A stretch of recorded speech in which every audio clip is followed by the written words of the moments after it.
残酷な天使のように少年 Oh crap, hold on, wait a minute.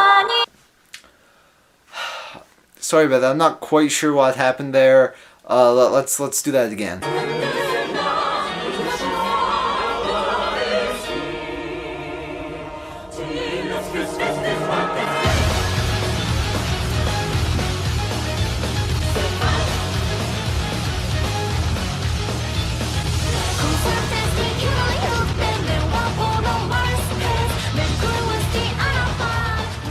Hey guys, welcome to my full series review for The Future Diary. I've been hyping up this one for a long time and I'm very glad to finally get started. So The Future Diary is a manga series written by Sake Isuno and it was published in Shonen Ace from 2006 to 2010. The final chapter was actually published on Christmas. What a gift that was for humankind.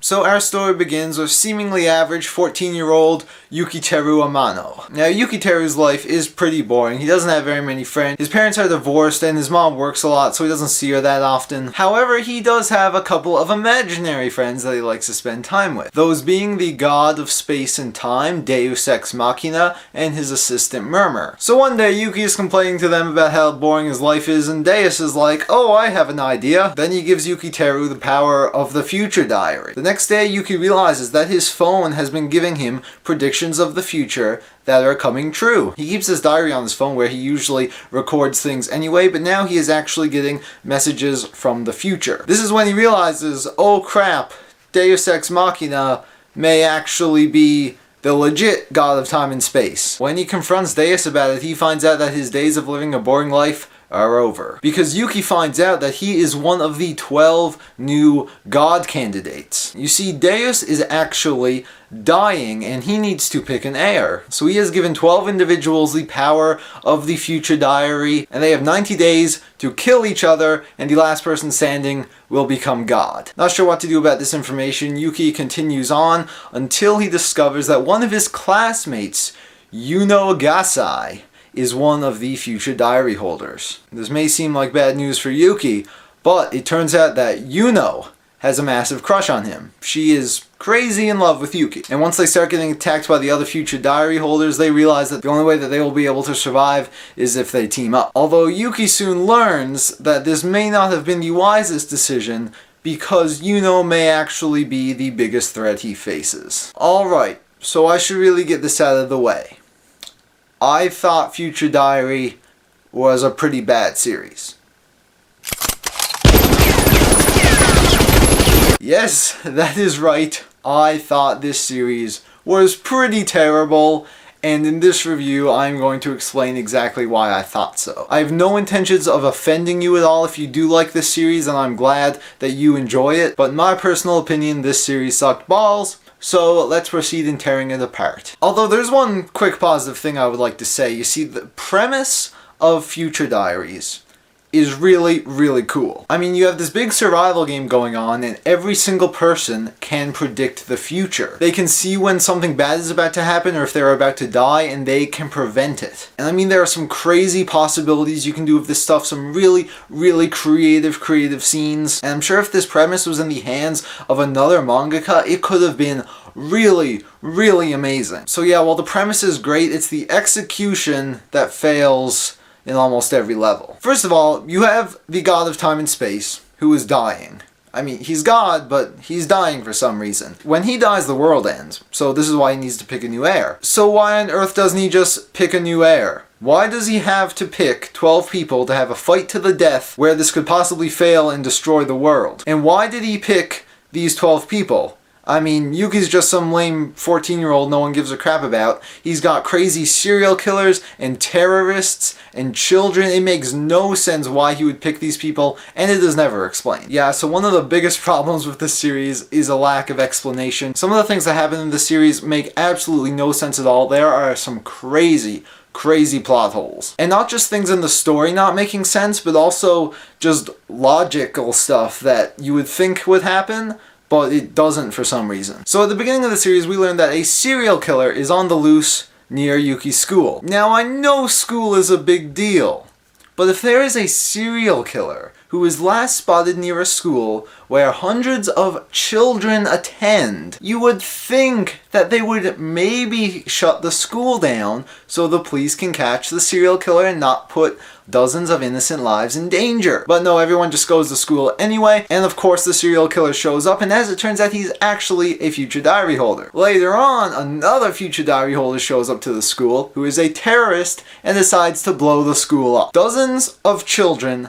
die during this attack. She doesn't blow up the whole school though, which is kind of weird because this terrorist's main goal was to kill Yuki and Yuno, who are in the school, but she instead blows up each individual room hoping she can get them. And I know this is terrible, but why not just blow up the entire school if you want to kill them and don't care about any of the other kids inside? But nevertheless, dozens of children still die. Horrible, horrible tragedy, a terrorist attack on a school. Countless children killed. And this event is almost never referenced again. Like something that literally the whole world would be mourning about. Like, it's like referenced once, and it's not even like a big deal. None of the characters seem traumatized that this even happened. And when Yuki's mom finally comes home, surely she must have heard about this crazy terrorist attack on her son's school, but of course the first thing that she wants to tell Yuki is to go up into his bedroom and have sex with his new girlfriend. Without any spoilers, another weird thing that happens in this series is that Yuki is suddenly able to drive. Like, he drives like a car around for a good bit. Like, you know, anyone can get into a car and press the gas, but you're 14 and you can suddenly drive perfectly without any practice at all. Just what? Plot holes aside, I feel like the biggest problem with Future Diary is its pacing. Now, usually if one is to criticize pacing, it's that it slows down and it gets too slow. But in Future Diary, the pacing is so fast that I honestly had to stop reading at some points just to be like, what the crap just happened? Things go by so fast in the series, it's almost hard to process. Almost everything I mentioned so far in this review, the setup to the story, the survival game, Yuno, the serial killer, the terrorist bombing of the school, all happens in one volume. It's completely overwhelming how fast this series moves, and while fast pacing is usually a good thing, this just goes way too fast. This is one of the very rare instances where I'd actually would prefer to watch the anime, because even though the anime is still very fast-paced, it's at least a bit slower than the manga. For that reason, I was able to finish reading this manga in like 4 or 5 sittings. Now, the ending of this series is also pretty bad. Honestly, for the last 10 chapters or so, it felt like the writer was just making stuff up as he went on. So many things didn't make sense, things just kept happening, people kept showing up, lots of it just made no sense at all. And the very ending, well, I guess you could say it was a very fittingly terrible Deus Ex Machina. Okay, now we gotta talk about the characters, because this is where I really have stuff to say. Yukiteru Amano, the protagonist of this series, has to be one of the worst written characters I have ever seen. And the reason for this is how inconsistent he is. What I mean by that is his character is all over the place. Like, he could be mopey and dopey one day, and then he'll be all sad and a wimp. Like, this dude is such a friggin' wimp. But in one more scene, he could be doing something very brave or courageous, but then he'll go back to being the lame loser that he was before. Like, there's no consistent character development. Every time something happens that should really develop his character, it doesn't, and oftentimes when he does do stuff out of character, it happens out of nowhere. He's also, much like everyone else in the series, a very big idiot. Another thing, about halfway through the series, Yuki's motivations change. At first he just wanted to survive, but about halfway through the series he decides that he is going to become God. Now, the reason for this motivation comes out of absolutely nowhere. It's just like, bam! Bam! You can act like a badass now. And all of a sudden, Yuki instantly turns from the wimpy kid that he once was to some crazy badass. And it happens so fast, it's absolutely insane. It's so stupid. We also have his girlfriend, Yuno Gasai. Oh boy. Now, Yuno is a very popular character. She's definitely the most popular thing about these series. And while I don't think her character was as bad as Yuki's, yeah, I don't get why people love her so much. So yeah, she's a crazy, psychotic bitch who is friggin' in love with Yuki and will do literally anything to make him stay with her. However, This is about all her character is. That's about it. She's in love with Yuki, and she's crazy.